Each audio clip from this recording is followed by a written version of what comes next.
Do you know that the liquid sitting in your compost bin right now might help you root more cuttings? And it costs you absolutely nothing? Maybe you've told yourself you don't have the budget for rooting hormone gel. Maybe you've told yourself you don't have the green thumb for propagating your own plants. Maybe you've told yourself you'd need a proper greenhouse setup to make it work. None of that has to be true. And by the end of this video, I'm going to show you why and what the evidence actually says. Today I'm walking you through 6 ways gardeners use one simple kitchen scrap liquid to try to root cuttings in as little as 7 days. This is one of the most popular natural remedies in home gardening, so we're going to look at it honestly. What's backed by science, what's still just widely believed, and what actually seems to work in practice. We're counting all the way down, from a good, easy method you can start tonight to the one that ties every single technique together into a setup that looks like it belongs in a professional nursery. And stay with me for method number 2, because that one has a story attached to it. My neighbor looked through my kitchen window one afternoon, saw what I had going on my counter, and asked me flat out if I'd secretly opened a plant nursery in my house. I'll show you exactly what she saw. Stick around all the way to the end too. There's one bonus rule I'm going to give you that's actually backed by solid plant science, and it makes every method on this list work better than it already does. And it costs you nothing at all to apply. Welcome to Senior Green Haven. I'm so glad you found your way here. We're here for one simple reason: to help you find calm, joy, and real beauty through gardening, no matter your age, your space, or your budget. Using tips that are honest about what works, what might work, and what's still just a popular garden myth. If that's the kind of channel you want in your corner, go ahead and hit subscribe, tap that bell, and you'll never miss one of these tips. Let's get into it. Save your onion skins. Not the onion itself, just the dry, papery outer layers you'd normally toss straight into the trash without a second thought. Onion skins contain compounds like quercetin and natural sulfur compounds, both of which have some antioxidant and mild antimicrobial properties in lab studies. Whether that translates into meaningfully faster rooting on your windowsill is honestly still debated among gardeners and hasn't been rigorously tested the way commercial rooting hormones have. Still, it's one of the most widely used homemade rooting remedies out there. It's free, and plenty of gardeners swear by it. Boil a generous handful in about 2 cups of water for 10 minutes, let it cool all the way to room temperature, and you've got what I call onion root water. That one pot is going to carry us through every method on this list. Coming in at number 6, we have the simplest use of all, the overnight soak. This one opens the list because it takes 30 seconds of hands-on effort and nothing more. Here's what it is. Before you plant any cutting at all, roses, tomatoes, pothos, hydrangea, it doesn't matter what it is, you dunk the freshly cut end into room temperature onion water and let it sit for 8 to 12 hours. It's a step some home gardeners use in place of commercial rooting gel before a cutting goes into a tray. Here's the part worth understanding. You're not feeding the plant anything here. You're not adding fertilizer. When a stem is cut, the plant does naturally respond by directing growth compounds toward that wound to try to protect and heal it. That part is real plant biology. Commercial rooting hormone works by adding concentrated synthetic auxins to speed that same process along. Onion water almost certainly doesn't contain anything close to that concentration. So think of it less as a proven substitute for rooting hormone and more as a gentle assist alongside good technique. Results vary a lot depending on the plant. How to DIY. Boil your skins, strain out the solids, let the liquid cool completely, then soak the bottom inch of your cutting before you plant it as you normally would. Design tip: always cut your stem at a 45-degree angle first. A steeper cut means more surface area, and more surface area means more contact with the liquid and more exposed cambium tissue where roots tend to form. Cost reality: onion skins. Free, since you were throwing them away anyway. A pot you already own, free. 10 minutes of boiling water on the stove, pennies at most. Total, $0.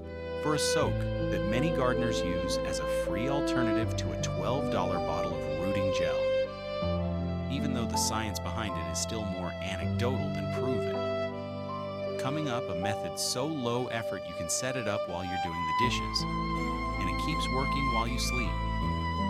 Coming in at number 5, the windowsill jar. This is the image most people already have in their head when they think about propagating a cutting, and it's the classic way gardeners test out remedies like onion water. Here's what it is. Fill a clear glass jar with your cooled onion water. Drop in a leafy cutting so that at least one node sits fully underwater, and set the jar on a windowsill that gets bright, indirect light.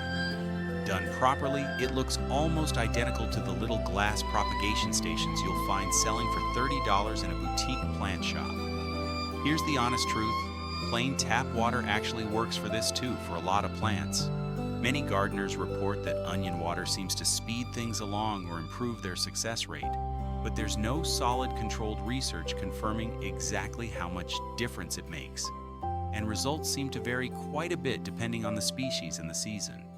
If it doesn't outperform plain water for you, you haven't done anything wrong. Some plants just respond to it more than others. How to DIY. Change the water out every 3 days so it doesn't go cloudy or start to smell, and always keep the leaves themselves above the water line, never submerged.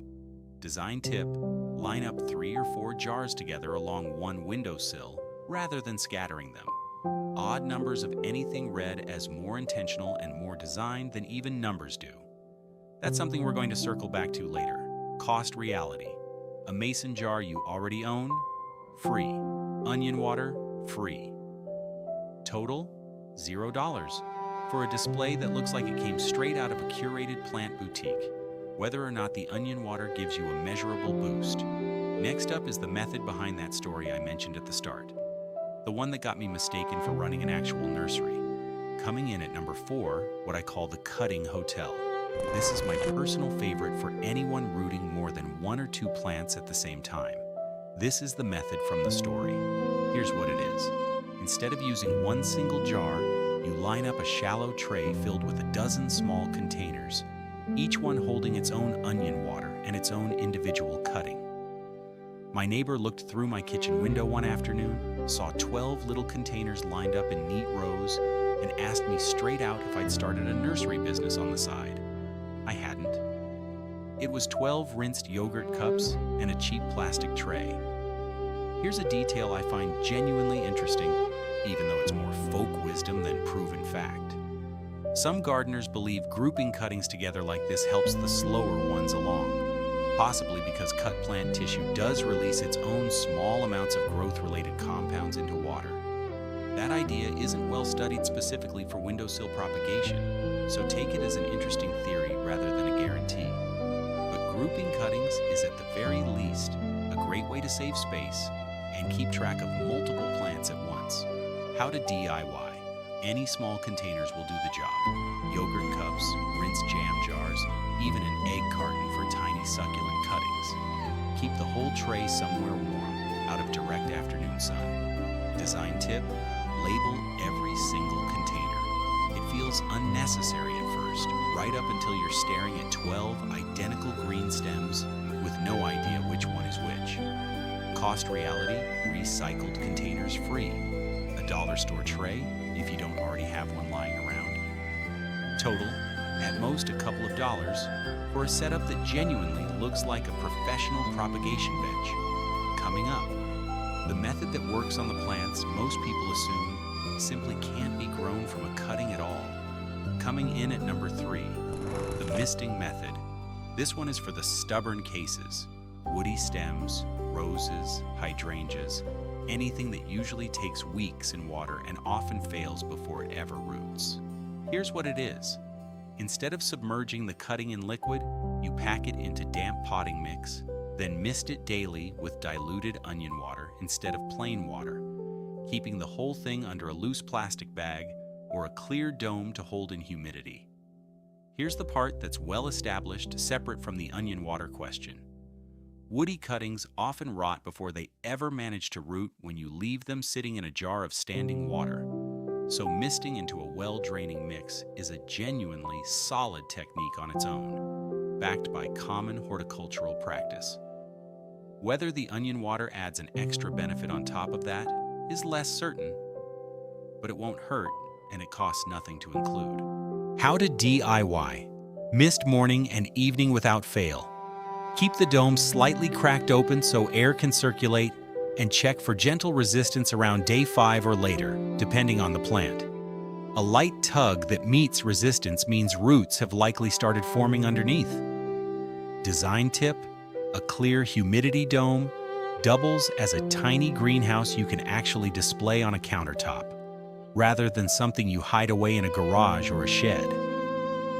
Cost reality: potting mix. A few dollars if you don't already have a bag on hand. A repurposed clear container to use as your dome, free. Total, under $5, for a technique that reliably improves your odds with hard-to-root plants. With the onion water as a low-risk bonus, not a guarantee. Next, a shortcut most people never think to try, and it works on the exact plant sitting in your kitchen right now. Coming in at number 2, the regrowth boost. This one isn't about rooting a stem cutting at all. It's about the vegetable scraps already sitting on your cutting board. Here's what it is: green onion bases, celery ends, romaine lettuce hearts, even the top of a carrot. Instead of setting these in plain water like most kitchen regrowth tutorials tell you to, you can try setting them in your onion root water instead. Here's the honest picture. Regrowing kitchen scraps in plain water is a well-documented, reliable technique on its own. That part isn't in question. Swapping in onion water is more of an experiment. Some gardeners report a little extra vigor, but there isn't good research specifically testing scraps in onion water versus plain water, so treat this as a fun variation to try rather than a proven upgrade. How to DIY. Sit the base of your scrap in about ½ an inch of onion water. Refresh it every 2 to 3 days and keep it on a sunny windowsill alongside your other jars. Design tip: this is the method to hand off to a grandchild or a beginner. It's about as low risk as gardening gets, and watching a green onion regrow from a kitchen scrap is genuinely satisfying the first time you see it happen. Cost reality: scraps you were already throwing away, free. Onion water you already made, free. Total, $0.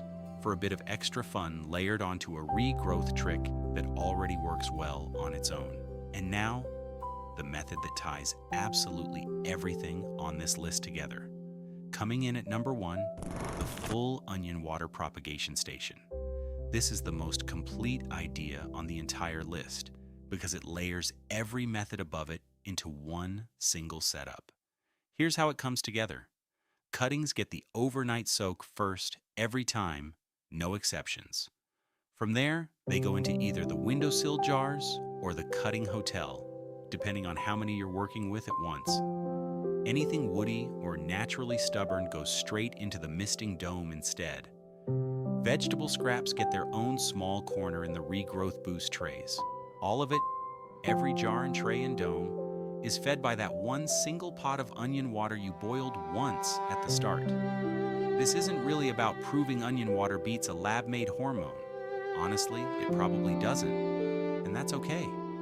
It's about the feeling of walking past that one corner of your kitchen every single morning and watching something you were about to throw in the trash quietly turn into new plants, using a method that's affordable, low risk, and genuinely enjoyable to experiment with, even where the science is still catching up to the folklore. Here's the bonus I promised you at the very beginning, and this one isn't folklore. It's well-supported plant science, and it costs nothing at all. It's called the node rule. Always make sure your cutting is positioned so the bottom node, that small bump on the stem where a leaf used to attach, sits right at, or just below, the water line or the soil line. This is genuinely well established. Roots overwhelmingly form at or near nodes, far more reliably than from bare stem in between two nodes. Here's why it works. Nodes are where a plant concentrates the cells capable of producing new roots and shoots, and naturally occurring auxins tend to accumulate there too. Cut too far above a node, and you've wasted stem length the plant genuinely can't use for rooting. Position that node correctly from the start, and you've already done the most scientifically backed part of the whole process before the onion water ever touches it. Do this right now, before your very next cutting. Look closely at the stem, find the nearest node, and cut about 1/4 inch below it, no more than that. This one small detail is arguably a bigger factor in a cutting's success than any homemade remedy, onion water included.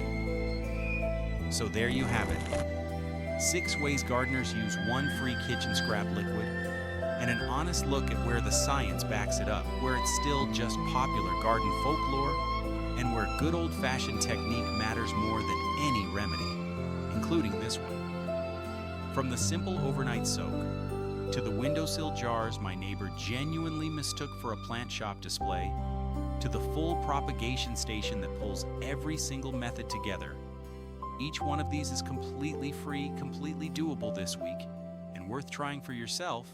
Results may vary depending on your plant. Which one are you starting with this weekend? Soaking your first cutting, setting up your own cutting hotel, or building out the full station?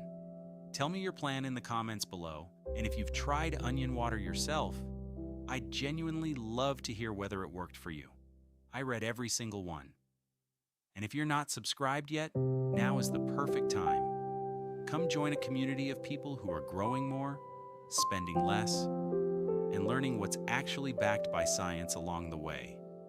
Thank you so much for spending this time with me today. Keep your hands in the soil and your heart in bloom.